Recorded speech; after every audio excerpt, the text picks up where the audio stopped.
Tamil senior July 1999. Get ready. 10 seconds. 5 seconds. Start. மாண்புமிகு பேரவை தலைவர் அவர்களே, மாண்புமிகு கைத்தறித்துறை அமைச்சர் அவர்களால் அவையில் சமர்ப்பிக்கப்பட்டுள்ள மானிய கோரிக்கையின் மீது என்னுடைய கருத்துக்களை சொல்ல விரும்புகிறேன். கைத்தறி துறைக்கான கொள்கை விளக்க குறிப்பினை பார்க்கும்போது பல்வேறு விதமான சலுகைகள் அளிக்கப்பட்டுள்ளன என்பது தெரிய வருகிறது. இதனால் நெசவு தொழிலையே நம்பி இருக்கும் லட்சக்கணக்கான தொழிலாளர்கள் பயன் அடைவார்கள் என்பதில் எல்லளவும் சந்தேகம் இல்லை. இருந்தாலும் கூட அன்றாடம் அவர்கள் சந்தித்து வரும் சில பிரச்சனைகளை இந்த அவையில் எடுத்து சொல்வது சால பொருத்தமாக இருக்கும் என்று நான் கருதுகிறேன். நமது அரசானது வறுமை கோட்டிற்கு கீழே வாழும் மக்களுக்கு இலவச வேட்டி சேலைகளை வழங்கி வருவது பாராட்டுக்குரிய ஒரு செயலாகும். இலவச வேட்டி சேலைகள் வழங்குவதில் பல்வேறு சிரமங்கள் ஏற்படுவதாகவும் அவை எல்லோருக்கும் கிடைக்கவில்லை என்றும் பெரும்பாலானவர்கள் கருத்து தெரிவித்தார்கள். எனக்கு முன்னர் பேசிய மாண்புமிகு உறுப்பினர்கள் பலரும் இதே கருத்தைத்தான் வலியுறுத்தினார்கள். இந்நிலை தவிர்க்கப்பட வேண்டுமானால் கூட்டுறவு துறையின் சார்பாக இயங்கி வருகிற நியாய விலை கடைகள் மூலம் இலவச வேட்டி சேலைகள் விநியோகிக்கப்பட்டால் இக்குறையை போக்கிக் கொள்ளலாம் என்ற என் எண்ணத்தை தெரிவித்துக் கொள்ள ஆசைப்படுகிறேன்.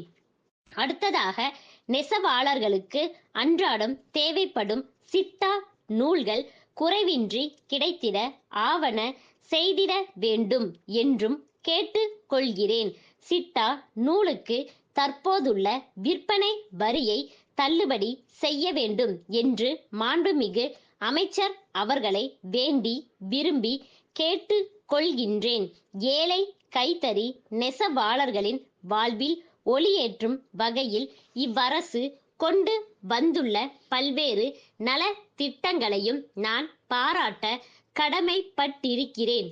அதிலும் குறிப்பாக ஏழை கைத்தறி நெசவாளர்களின் பொருளாதார தேவைகளை நிறைவு செய்யவும் அவர்களின் வாழ்க்கை தரத்தை மேம்படுத்தவும் தறி கூடத்துடன் இணைந்த வீட்டு வசதி திட்டம், சேமிப்பு மற்றும் பாதுகாப்பு திட்டம், நெசவாளர் குடும்ப ஓய்வூதிய திட்டம் போன்ற அருமையான நல்வாழ்வு திட்டங்களை நெசவாளர்களின் சார்பாக நான் வரவேற்க கடமைப்பட்டுள்ளேன். கைத்தறி என்கிற போது விசை தறியையும் நாம் மறந்துவிட முடியாது.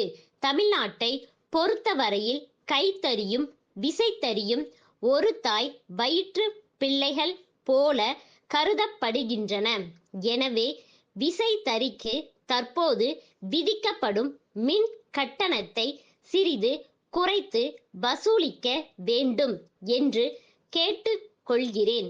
காரணம், விசை தறியாளர்கள் அதிக அளவில் மின்சாரத்தை பயன்படுத்தக்கூடிய நிலையில் இருந்து வருகிறார்கள். அடுத்து, தமிழ்நாட்டில் பரவலான அளவில் சாய பட்டறைகள் செயல்பட்டு வருகின்றன.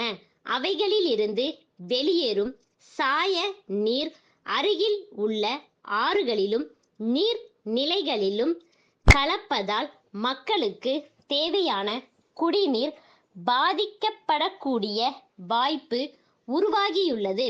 அரசு இதை தடுக்க நடவடிக்கை எடுக்க வேண்டுமென்று கேட்டுக் கொள்கிறேன். அரசு கல்வித்துறை செயலாளர் அவர்களிடமிருந்து பள்ளி கல்வி இயக்குனர் அவர்களுக்கு எழுதும் கடிதம். ஐயா, சமீப காலமாக அரசு நடத்துகின்ற பள்ளி இறுதி தேர்வுகளில் தேர்வு நேரத்தின் போது மாணவர்கள் ஒருவருக்கொருவர் விடைகளை பார்த்து எழுதுகின்ற நிலை இருந்து வருவதாக புகார்கள் அரசுக்கு வந்த வண்ணம் இருக்கின்றன. இவ்வாறு ஒருவருக்கொருவர் விடைகளை பார்த்து எழுதும் பழக்கம் மாணவர்களிடையே வளர்ந்து வருவது என்பது வரவேற்கத்தக்க ஒன்றாக இருக்க முடியாது. இத்தகைய செயல்களை தடுக்க வேண்டுமென்று பெற்றோர் ஆசிரியர் கழகங்களும் மற்றுமுள்ள பொது நல சங்கங்களும் அரசுக்கு கோரிக்கை விடுத்தவாறு உள்ளன. அது மட்டுமல்லாமல் ஆள் மாறாட்டம் செய்து தேர்வு எழுதுகின்ற நிலையும் உள்ளது. எனவே இனிவரும் காலங்களில் இம்மாதிரியான நிலை ஏற்படாமல் இருக்க என்னென்ன வழிமுறைகளை மேற்கொள்ளலாம் என்பது குறித்து கலந்து ஆலோசித்து முடிவு எடுக்கின்ற வகையில் ஒரு கூட்டம் நடைபெற உள்ளது. அதில் பல்வேறு மட்டத்தில் உள்ள சிந்தனையாளர்களும் அறிஞர்களும் கலந்து கொள்ள உள்ளார்கள். இக்கூட்டத்தில் தாங்களும் கலந்து கொண்டு ஆலோசனைகளை வழங்குமாறு கேட்டு கொள்கின்றேன். தங்கள் நம்பிக்கையுள்ள ஸ்டாஃப்.